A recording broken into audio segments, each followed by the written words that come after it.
Hey everybody, this is Mr. Walker. The purpose of the video is to help you with your test corrections. You're going to see me go through the top 4 missed problems from our test. Once you guys are done with the question that I go through, there's going to be another question that you'll have to solve. In order to get 100%, or in order to get the test corrections, you'll need to get a 100%. Please email me if you need me to reset your scores. All right, so let's go ahead and take a look. This was the top missed problem from our test. Determine whether the relation below is a function. Explain your reasoning. So one of the main rule when you're looking at tables to determine if it's a function or not is that every domain, which is kind of like your input over here. So this is your input side, or your x, your independent variable, and then your dependent is your range. This is the output. Okay, input, output is every input should have the same, or so every input should always have the same output. So if I put in a 3, I should always get a 1. Okay. If it doesn't happen, then you know that it's not a function. So let's go ahead and look. Are there any other 3s? Nope, there's no other 3s. Let's see. This one is a 6 and a 2. I put in a 6 and I get a 2. Okay. So I put that in. Is there any other 6s and 2s? Nope. I'm looking down at the list here below, and I notice that there really isn't a number that I put in and get a separate output. Okay, every input has its unique output. I put in an 8, I get a 4. Put in a 10, I get a -3. 18, I get a -12. So that means if you put in a 3 again, you should expect a 1. If you put in a 6, you should expect a 2 to come out. I'm not going to try to determine what the rule is. Sometimes with functions, it's very difficult to find the rule, especially if it's nonlinear. Linear functions are really easy to determine. We've found how to do those in previous units. But remember, if you have a function that kind of is graphed like this, it's going to be really hard to tell what the rule is. Okay, it's a function, but it's not a linear function. Okay, so with this problem right here, to determine if it's a function or not, every input should have its unique output. All right, so for this question, you guys need to determine if this table represents a function or not. All right. Our next question is really similar to our first one. It's select all the functions that are showing functions. Selects all these tables that show a function.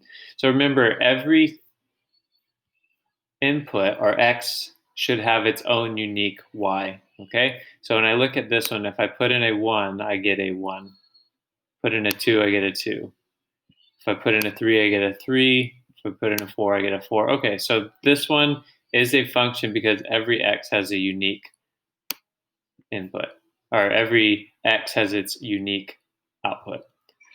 For letter, let's go jump over to D. I can already tell that this one is not a function because when I put in a -4, I got 2 different answers, which means it's not a function. Okay, looking at letter B, I can see that every input has its unique output, which tells me that it is a function.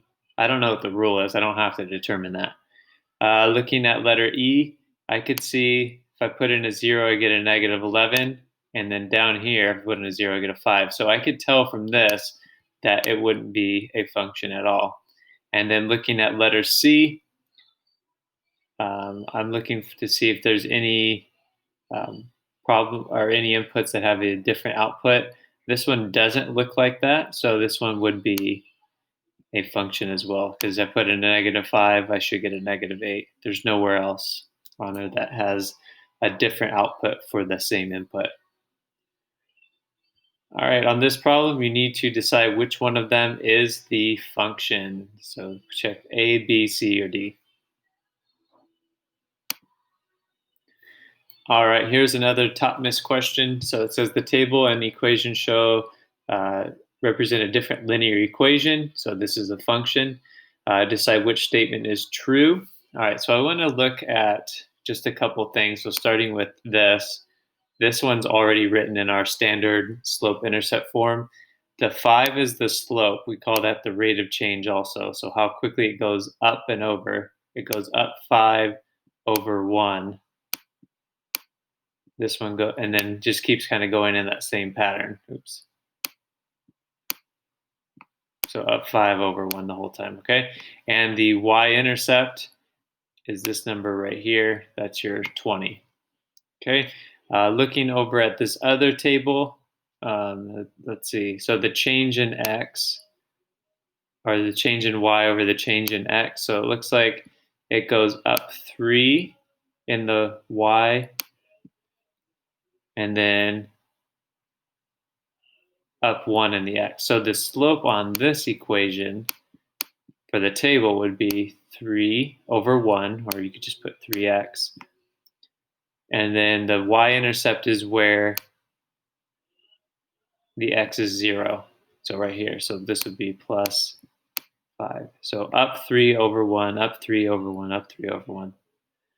All right, so let's see. Function 1 and function 2 have the same rate of change. Let's see.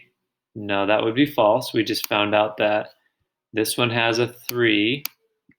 This one has a 5. Functions have the same value when x is 5. Well, let's see. So I've put in a 5, I get a 20. If I put in a 5 on function 2, 5 times 5 is 25, plus 20 is 45. So that's false. And then the sum of the rates of change for both functions is 8. So if you add the 3 and the 5, remember the rate of change is the slope, 3 plus 5. So the sums are 8 put together. Real quick, I'm going to kind of come back to the second problem here. Since the functions have the same value when x is 5. Just so you guys can see, if I put y equals 5, the input is 5 on this when x is 5, plus 20. So all I did was replace the x with the 5 that they told me to from here. That would be 25, and that would be 20. So we add 25 and 20, you get 45 for function number 2. For function number 1, when you put in the 5, you get a 20. So that's why that one was false. I just wanted to go over that one more time with you. You're going to select all the true statements in the question here. So it's going to be really similar to the question that we just solved together. All right, and this was kind of in the middle. I think almost 70% of us got this one right. Which of the following order pairs satisfies the function y equals negative 3x plus 4? Select all that apply. So when you plug in a number for the x, which is your first number here, this is your x, x, x, you should get the number over here. So let's try this out. I'll just go through a couple of them. So y equals negative 3. We'll do a. So I'm going to put a 4 in for x plus 4. Let's see. Negative 3 times 4 is negative 12. Negative 12 plus 4 is 8. Now that's the same number that they had in a for the y. So that means that a is a correct answer. We're going to try this again with just a couple more. I think you guys kind of get the idea.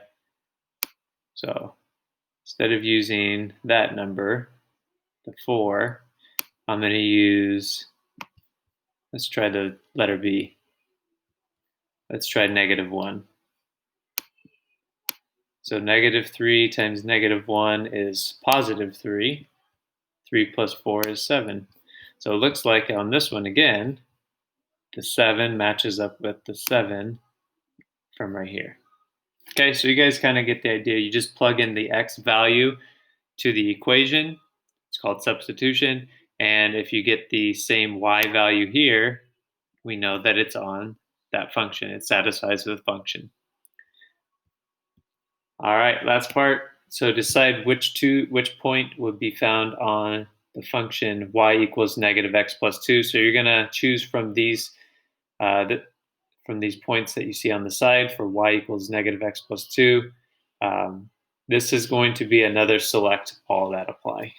All right, email me guys when you get done if you need me to reset your scores.